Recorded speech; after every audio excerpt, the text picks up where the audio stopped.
Hey channel. So I felt compelled to make this video right now, and it is 9 p.m. So you're joining me in my living room. Earlier today, I was listening to Scott Adams's show. He has cancer and it is terminal, and he doesn't currently have any sort of treatment that's going to cure it. So he's basically just managing his symptoms. And about 5 minutes into the show, he just abruptly stopped and said, "I'm having an episode and I can't finish the show." And he basically just turned the camera off. And so I was very concerned. You know, I watched my father go through cancer, and I think I, like a lot of people, feel a really strange connection to Scott Adams, weirdly. And so I was like doing some investigating. I went to X to see if he had posted anything about what happened. And anyway, one thing led to another. And I'm a member of his paid program or whatever. So I was able to go and watch the like little thing that he does right before he tapes his show every day, which is like a 20-minute thing where he's just like walking around making his coffee and stuff. I don't usually watch that, but somebody had left a comment during that pre-show. Scott had been talking about how he thought he was going to choose to die by the end of this month, but he had started taking hormone blockers or something for his cancer, which had taken care of all the pain he was having, which he was moaning and groaning in pain a few weeks ago. It was really hard to watch in the pre-show, which I don't normally watch, but once I found out he was dying, I've pretty much been watching his stuff, whatever he's doing. And so he found this hormone blocker that has been making his life much more tolerable, and so he's put off that choice to die. And he was talking about what that euthanasia is, and all of a sudden he started getting very upset at something somebody had said in the comments, and he basically just said, you know, you might have just ruined the rest of my life. And he's just like, fuck you, you guys don't have any you know, you just have no sense of what's appropriate, or he said something like that. And so I'm like looking through the comments to see what it was, and I'm pretty sure I figured out what it was. And it was somebody saying to him, the lethal injection is really fast, but the euthanasia that you're going to take, the thing that you drink, is actually really slow, and you feel like you're drowning for hours. And so I read that and I thought, ooh, you know what? Like, reading that at the wrong time for somebody who's in that position, that could cause that. So I was like, that must be what it was. Anyway, that was earlier. Then I dropped it, but my brother, who also is a fan of Scott Adams, sent me a text later, and one or the other of us mentioned it, and then we started talking about it. And I was still not sure that that's what it was, but we were thinking, you know, we were saying, you know, what, you know, he had just like choked on his coffee a few minutes before that. And so my brother was saying he thought he was going to throw up or something like that. And we were just kind of like talking about it. I don't know. For some reason, this was very disturbing to both of us. I don't know if it's because we both went through our dad dying from cancer 5 years ago, or what, but neither one of us is like a big celebrity person, but for whatever reason, we both feel this connection with Scott Adams. So we were talking about it. And then I thought, you know, I really want to figure this out. ChatGPT will know. And I really haven't been spending much time on ChatGPT lately. I've been just like kicking ass at work for the last like month, getting so much stuff done, just like it's been great. But my mind's kind of been, since I stopped making videos on YouTube every day, I've just, you know, tended to some other things that needed attention. And so I thought, why am I not asking GPT about this? So I went and I told GPT this whole story. And it basically spat back what I thought, which is that, you know, he had been living in this framework, this mental framework, where he had been able to avoid dealing with, you know, his imminent death by just sort of telling himself, you know, I need to just make it till then, and then I have the solution. I have this very easy thing that I can do. And then somebody shattered that with just a few sentences, making him, I don't know. I don't know whether that's true or not. I don't know whether that is actually what happens when you take that. I would assume that there are other ways to peacefully end it without feeling like you're drowning. But for whatever reason, that just anyway, GPT was confirming for me that is probably what happened. That he temporarily had something that he was leaning on, keeping him sane, getting him through, the tougher moments of this illness. And he just had it shattered suddenly, unexpectedly, and then kind of had a little bit of a mental break or something. And so then GPT was asking me, it was like, GPT was like, do you want to talk about your own views on death? Do you want to talk about, your relationship to the end?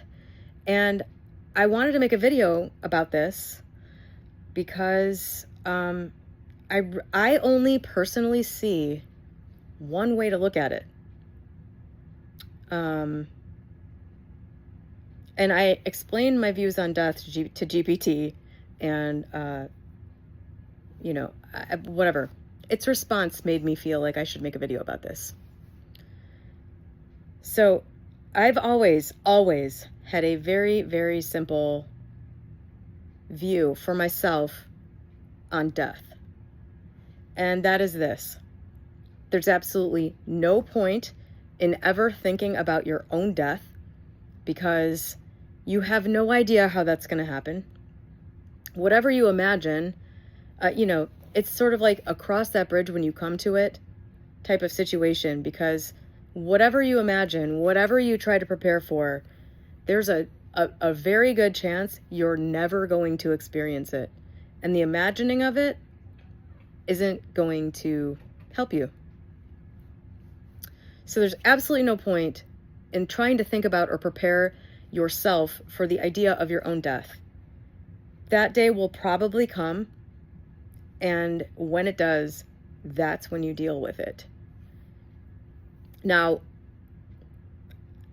if you find out you have a terminal illness, obviously this changes. I'm not talking about that. Even then, maybe it becomes more important then, but it becomes a lot harder to not think about that stuff when you sort of can see it coming right away. For the rest of us who don't know, there's no point in thinking about it. And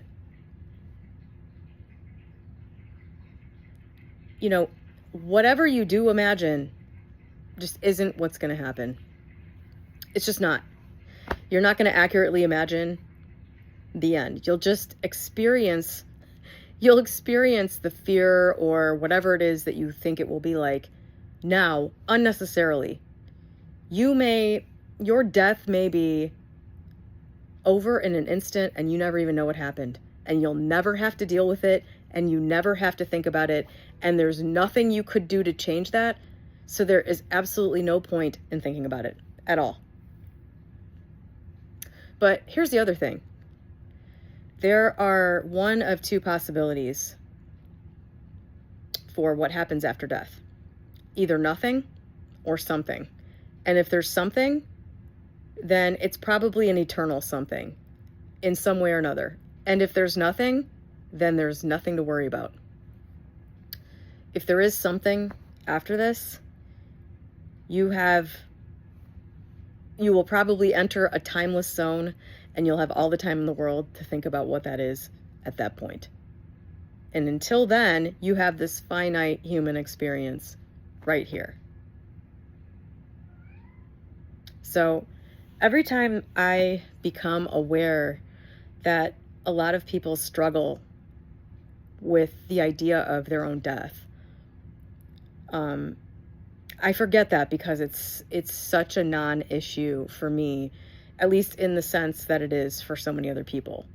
I'm not saying that there aren't behaviors or issues or whatever, psychological issues that could stem from like a deep-seated human fear of death. I'm sure I suffer from that like everybody else. But when it comes to the philosophy about, people that are terrified of death, why? What's there to be afraid of? the actual dying process, you don't even know that you're going to go through that.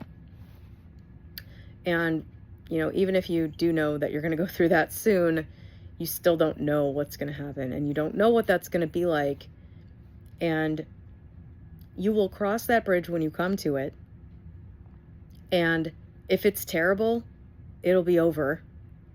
And that will be a tiny blip in the expanse of your lifetime. And it's not going to define the experience. And I don't see any other rational way to look at it. And I feel like this should be a relief. I'm not saying that if I sat here now and started imagining some way that I could die, if I started imagining myself getting cancer and slowly dying or something like that, I'm not saying that if I sat here and did that, that I wouldn't have some kind of panic attack. If my mind went to that area and I allowed it to stay there and I allowed it to wander around in that area, I'm not saying that I wouldn't have the same type of reaction that anyone else would. What I'm saying is that that is so stupid that I just, at this point in my life, don't do stupid things like that. And I'm encouraging anybody and everybody watching this to start, for these things that you trouble yourself with, I would encourage you to start saying, is what I'm doing right now productive, or is it really kind of stupid and counterproductive? And start just making the rational, conscious choice to not do that. And if you're saying, yeah, but I can't not do that. Yes, you can.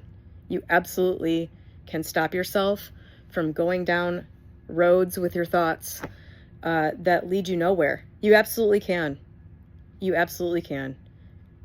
There are a million things to distract yourself with.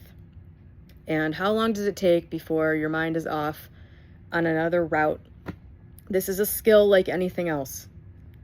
If I have a thought that if I have the first thought that starts walking down one of those roads, I immediately turn around. Immediately.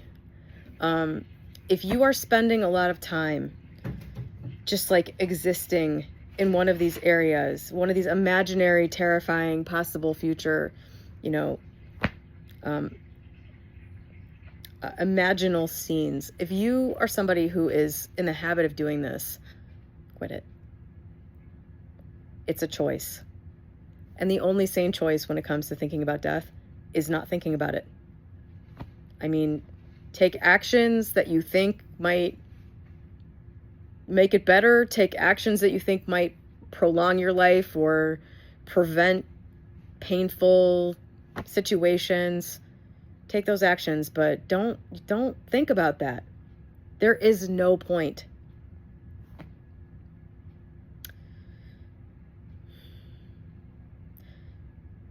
I've been thinking lately about how many things like that I used to do. How many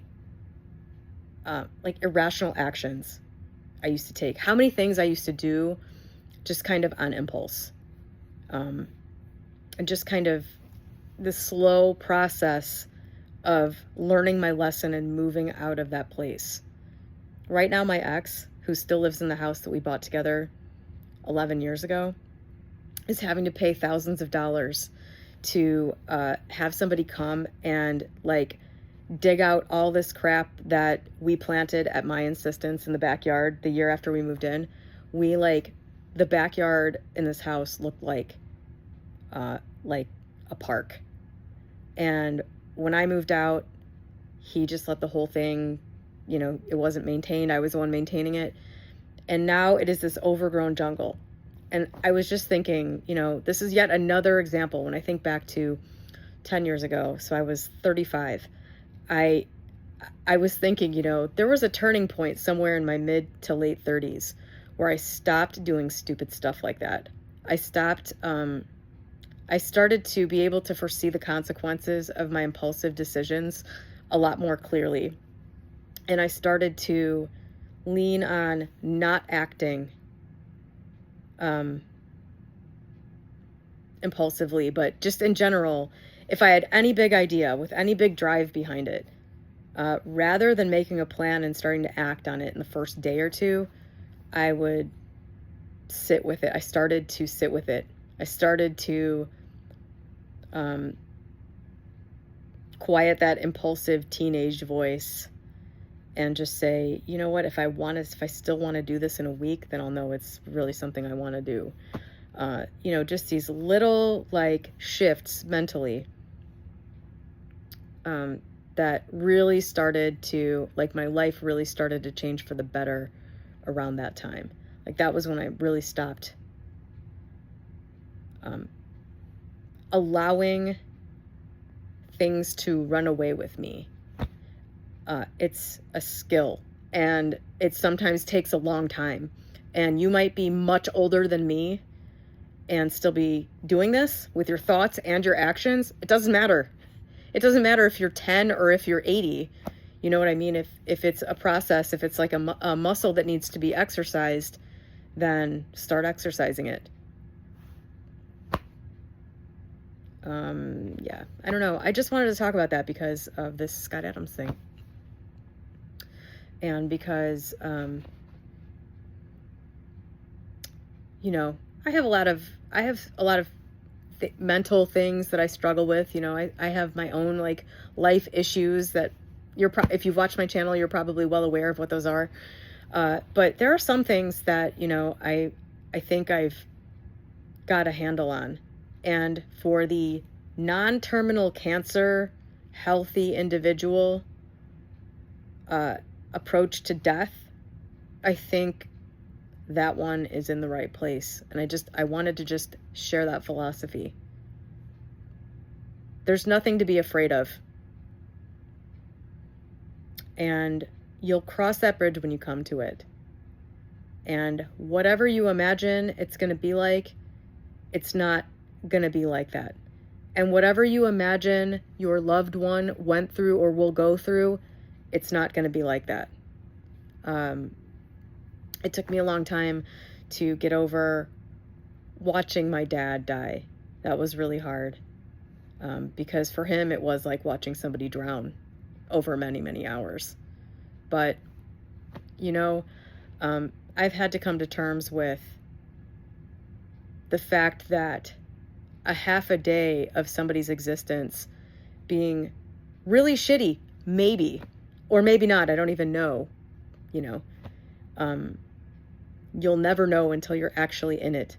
And nobody who's gone through it can tell you because they're gone. That experience does not define you or your life. It just doesn't. It's a half a day out of, I don't know, how many days does a 75-year-old live? 21,000 plus, I don't know, 5,000? Is my math right? Something like that. Somewhere in the vicinity of 25,000 days. A half a day of that really sucks, is really scary, maybe.